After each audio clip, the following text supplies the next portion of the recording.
Hello and welcome to Access Asia. Coming up, Sri Lanka after COVID. The tourist-friendly destination is reeling from the pandemic. Poverty is on the rise, as well as debt and inflation. Our team on the ground met those trying their best to cope with the economic downturn. And over 2 years after the start of the pandemic, Hong Kong is facing its biggest test when it comes to COVID, one that could further erode its autonomy. We'll speak with Jean-Pierre Cabestan, political scientist at Hong Kong Baptist University. And in India, we'll learn more about the movie script that's stirring controversy in the country ruled by the Hindu nationalist BJP, the story of a gay officer in the country's army. Well, COVID has taken a toll on human life around the world, but some places are more affected than others. Sri Lanka, for instance, is reeling from an economic crisis, leaving 500,000 people living under the poverty line, faced with inflation and shortages of essentials. On top of that, the country has a ballooning debt that is increasingly difficult to service. This is leading many to consider leaving the country for good. Well, France 24's team in the region has this report. At first glance, life seems normal in Colombo. With its skyscrapers and its busy streets, this is Sri Lanka's commercial capital. But for months now, the country has been facing an acute economic crisis. This is all I have to cook for 5 people for the next meal. It is really very difficult to survive under these conditions. At least 200,000 people lost their jobs in Sri Lanka's tourism industry, which generated more than 10% of the country's GDP. Naveen Pereira, a chef for 20 years, lost his job overnight. He is now trying to get on his feet again in the hospitality sector, which has been severely affected by the price rise.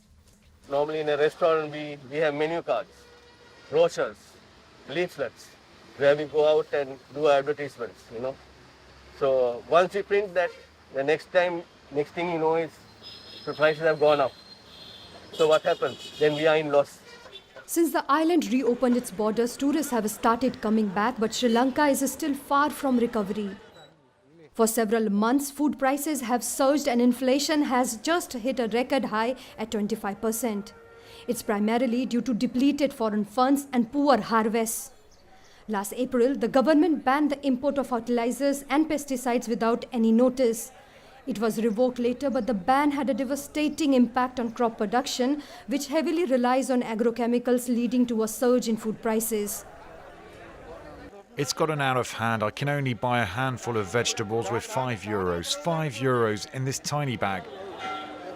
With high government spending, slow growth and a huge external debt of $35 billion, Sri Lanka today has one of the world's highest debt ratios. And since the rating agencies downgraded the country over fears of a sovereign default, its coffers have been depleting fast. One of the few countries still financially supporting Sri Lanka is China, which is building a major port and has several construction contracts in the country. Chinese debt accounts for almost a quarter of the island's total debt. When they give money, they're tying it to assets or ability to recover it through exports, which is why the Chinese help is tied to imports from China. Everybody is asking for cash up front from Sri Lanka more and more. You become bankrupt really only when the world completely loses confidence in you. So nobody's willing to give you debt and people aren't willing to sell you things on credit. And that effectively solidifies the bankruptcy situation, which is what Sri Lanka is getting closer to at this moment. Sri Lanka is on the verge of bankruptcy and is facing an acute shortage of essential goods like fuel. Tuk-tuk driver Ansar can barely cover his expenses. Whatever I earn, I spend it on our basic needs. It's extremely difficult when you have children to look after. That's why I want to go to Singapore to work if I can. Like Ansar, 1 in 4 Sri Lankans wants to leave the country. At the passport office in Colombo, there are long queues every day. Recently, the president urged Sri Lankan expatriates to send home as much money as they could in a bid to pull the country out of the economic crisis.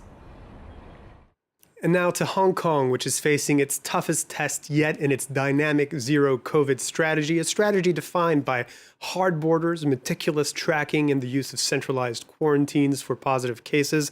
The fifth wave, defined by the Omicron variant, is much bigger than any that came before. The number of cases this year is higher than the number of infections seen in 2020 and 2021.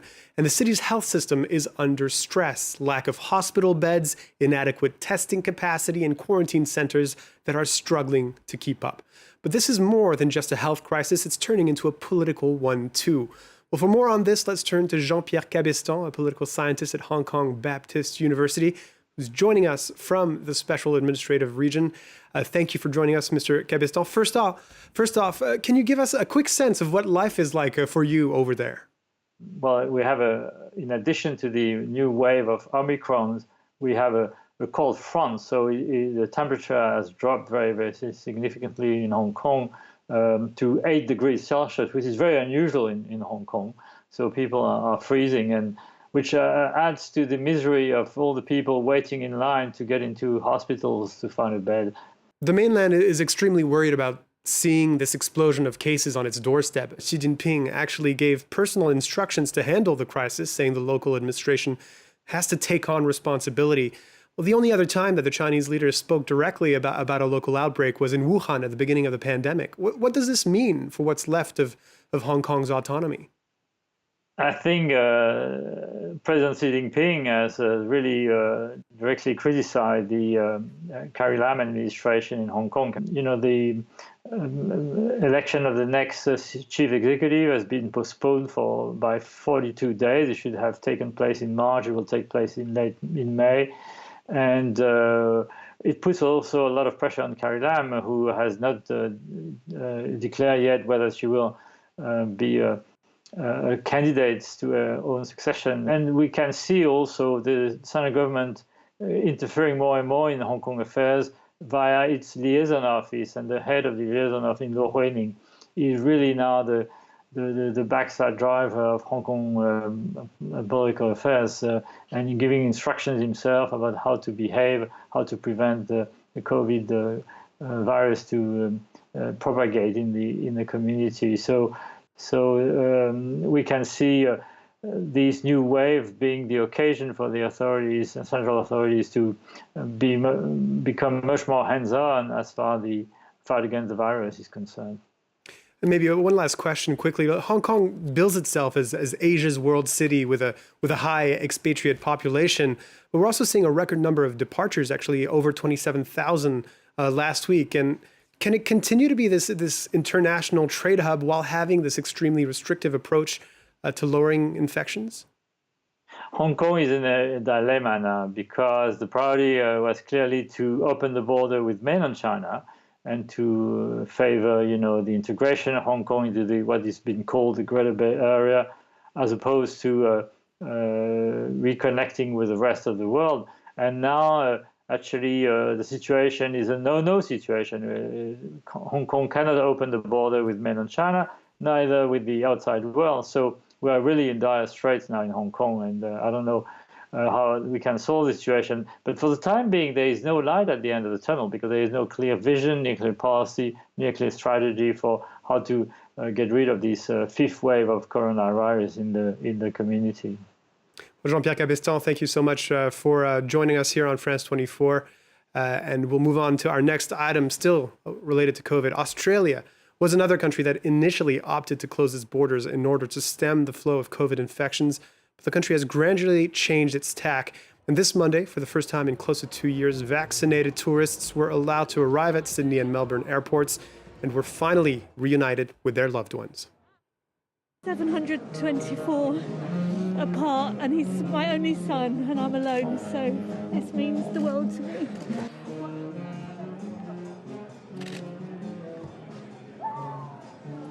I just haven't seen her in so long, and it was such a big thing to be able to get over here, so we're so excited. Well, next, India's Defense Ministry has rejected a script for an upcoming anthology film that includes the story of a gay officer. Award-winning director O'Neill says he was inspired by a real-life major who hit the headlines 2 years ago. Well, rights groups warn that the ruling Hindu Nationalist Party has been ramping up censorship in media and the arts. Yenna Lee has a story.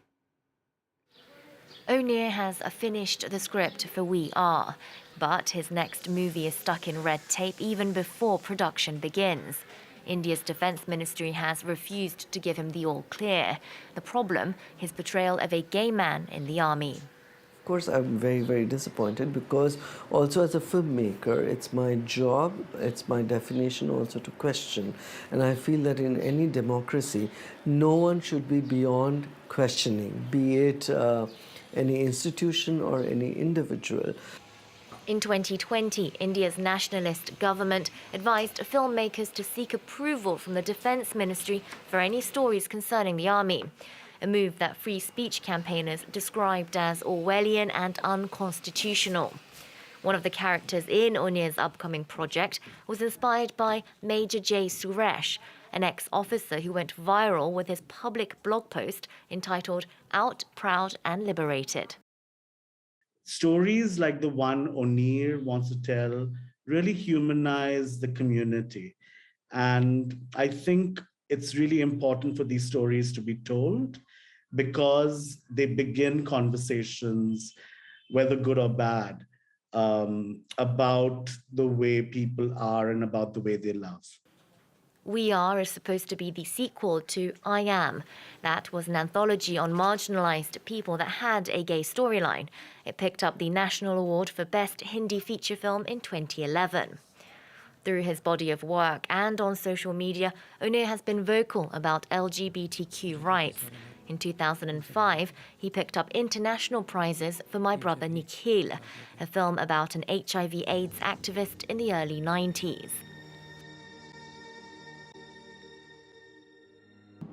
O'Neill describes his upcoming film as a tribute to the Supreme Court's 2018 landmark decision to decriminalize homosexual sex. And before we leave, a small update for geography nerds all over the world. Thailand has officially amended the name of its capital, downgrading the commonly used Bangkok, instead upgrading the more traditionally Krung Thep Maha Nakhon, or City of Angels. This has caused a debate on social media, with many wondering about the utility of this change and whether this throwback to ancient dynasties is a way to prop up an increasingly authoritarian government. But guess what? The new capital's name is just a condensed version of the actual name, which I won't try to pronounce, but you can see here for yourself. Well, this is occasionally used in palace rituals, but definitely doesn't fit on a road sign. Well, that's it for Access Asia this week, but do stay tuned for more programming right here on France 24.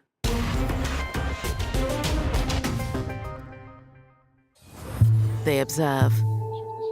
They contact us. They report, film, photograph. They are the voice of the voiceless. Your eyes in the far-flung reaches of the world. The Observers, a network of 5,000 committed citizens working with France 24. One of our observers in Côte d'Ivoire, Gaspard. Amateur footage and testimonials checked by our journalists and broadcast weekly on The Observers, on France 24 and observers.france24.com.